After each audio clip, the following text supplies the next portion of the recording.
friends, many of you have requested a bookshelf tour, an updated bookshelf tour, and this is probably the messiest and saddest bookshelf tour that I will ever do. And I have way too many language books. So it is time to start sorting them out. So these are the ones that are staying, and the ones on the floor are the books that I plan to give away or sell. Okay, excuse the mess, and these are very disorganized, but I'll give you guys a quick preview of what I have in my collection before they leave me forever. This is Teach Yourself Indonesian, which I really recommend the Teach Yourself series, and much to my embarrassment I haven't worked through this book, but for any language, Teach Yourself is quite a good investment. Then in addition to Teach Yourself, Living Language is a very good series as well. I've used them for Japanese and Hindi. So the Japanese ones I've worked through quite a lot, and I also use them when I'm teaching. And for Hindi, much to my embarrassment, I haven't finished them, but I've listened to the CDs multiple times. I think being an auditory learner, it's great to invest in books that have CDs. This is a book I got at Book Off in Tokyo. If you do live in Japan, Book Off is an excellent place to get cheap books from. A Japanese book for learning Chinese, and it comes with these little annotations, which are quite annoying because it looks like someone wrote in the book, but that's how the book was made. So this guy is going. Then a lot of you ask me where I find my textbooks, and a lot of the good ones come from Korea. So this one I got in Korea, and it is 가장 쉬운 베트남어 첫걸, which is the easiest first steps to learning Vietnamese. And it starts with the alphabet and then moves on to conversations as well. And it has some notes on culture, history, and grammar. Breakthrough Japanese, quite a cute little book. I think they have a website. This penguin's name is Pera Pera Penguin, and it's just an interesting book with lots of Japanese phrases and things used every day. This one was actually quite expensive. I think it was 2,100 yen, which is ridiculous for a secondhand book. And I thought it was about common Japanese phrases, but it is actually very businessy. Well then, I accept with pleasure. There's no time like the present. I'm speechless, so I didn't really use this one. Then books I highly recommend are Oxford. Generally for language learning books, I like to buy books that are made in the country by a company from that country. So generally I would stay away from stuff like Oxford because they aren't Japanese, but they really have a good standard, and their grammar books are excellent. And alongside with that, my much used prized possession of the Japanese English dictionary. Bought this in 2013, and what I like to do with my dictionaries is put tabs by the words I've learned. So I'll highlight a word here, and then I'll put a tab on the page if I need to use it again. And of course, Japan has a great collection of foreign language books. So this is Indonesiago, which is Indonesian.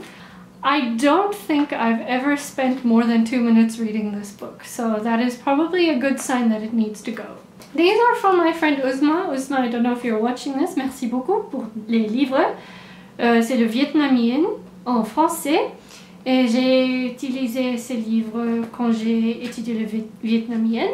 Mais maintenant, c'est le temps pour donner les livres à une autre personne qui étudie le vietnamien.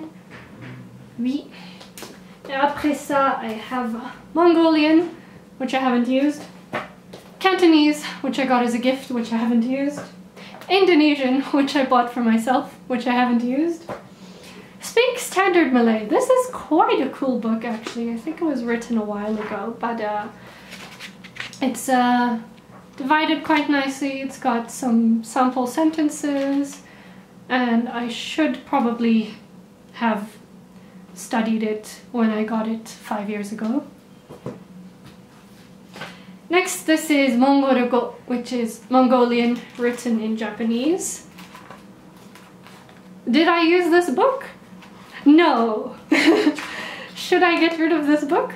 Probably. Do I want to get rid of it? No. Thai for beginners.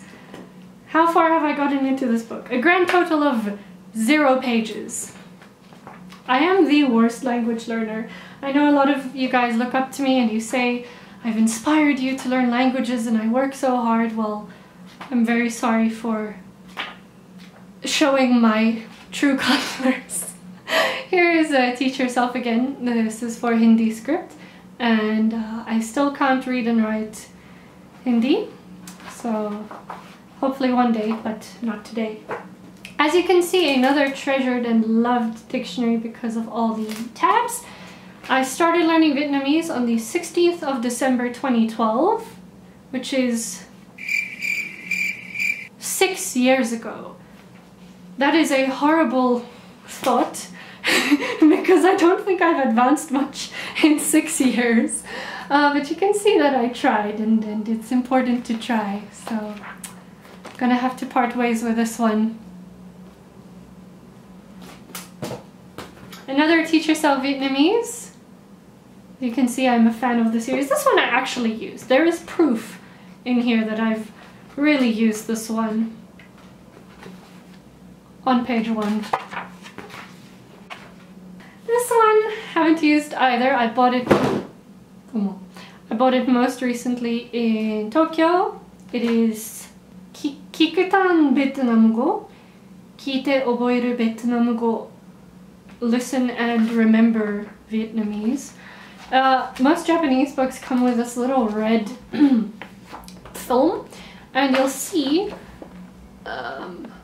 that some words are written with red ink, and then if you want to test yourself, you just hold this paper in front and it covers the red, so it covers the answers, and then you use it to study like that, which is an excellent method used by lots of Japanese students. More Mongolian! These New Start books I got in Korea, so if any of you live in Korea or are planning on visiting Korea and you go to, I think I got this from Kyobo bookstore, but you can probably get it anywhere. It just says Seoul in the front. This is Takkorum, which means first steps, and this is Taeguo, which is Thai. Really excellent book, full of example sentences and illustrations. So that is the Thai one. And then over here we have Mongolian, which is just as great, and you can see I've actually started using it. Trying to learn the alphabet there. Basic hiragana and katakana. I use this when I'm teaching Japanese, so it's, as it says, the basics of writing.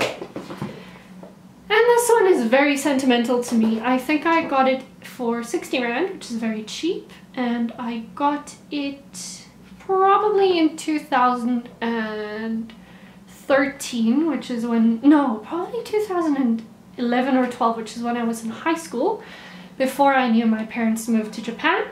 So this one has been with me for many, many years, and I've also used it for lesson prep when I teach Japanese. So if you are interested in a Japanese book, I highly recommend Japanese for Busy People. Recently, their newer books and their advanced books are excellent too, and they really incorporate kanji well into the lessons as well. And then these are my 2 Chinese dictionaries. This one is very sentimental to me. I used to cover all my dictionaries in stickers. And then along with it, the more advanced English-Chinese dictionary, and I do show this book briefly in my video on learning Chinese. Okay, so I am through the pile of books. My heart is broken, but yes, time for fresh beginnings.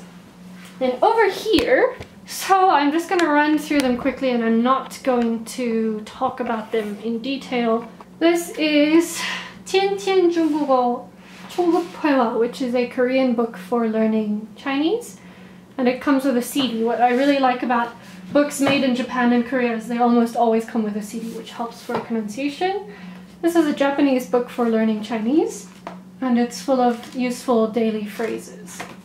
After that, I have Ilbo no Hwewa, which is a Korean book to learn Japanese, Dictionary of Intermediate Japanese Grammar, which I think a lot of you have if you are a serious Japanese learner, so that's an excellent book to have.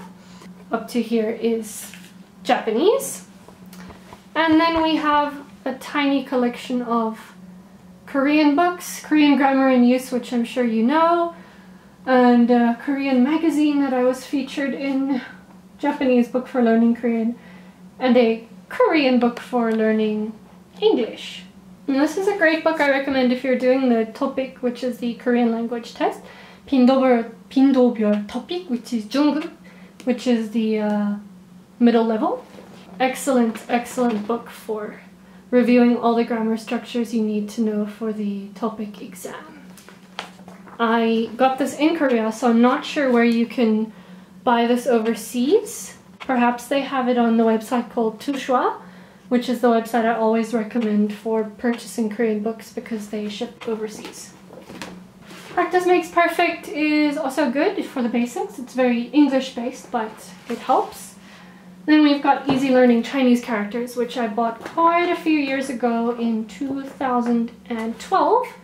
Generally, I always write the date of when I bought the books in the front. And this book teaches you how to write the characters stroke by stroke. And I think I've spoken about this book in my Chinese learning video as well. And in this collection of these 3 books are Japanese books for people who want to learn Chinese. So this is 中国語で今の気持ち, so expressing how you currently feel in Chinese. And this is 中国語は英語と比べて学ぼう, which means let us compare English and Chinese and learn. So it's for Japanese people to learn both English and Chinese at the same time. And what I like about this book as well is that it has a CD, and I always listen to the CD, and my English has improved by leaps and bounds. And then this one is by the same author as this one, and it is 中国語で今日の出来事, which is similar, like it's like writing a diary in Chinese. So it has these little diary entry examples where you have to write about your day, and just kind of handy to talk about daily activities. And then I'm only keeping this French grammar book because I've bought it very recently and I feel bad throwing it away if I just bought it a few weeks ago. So that's staying.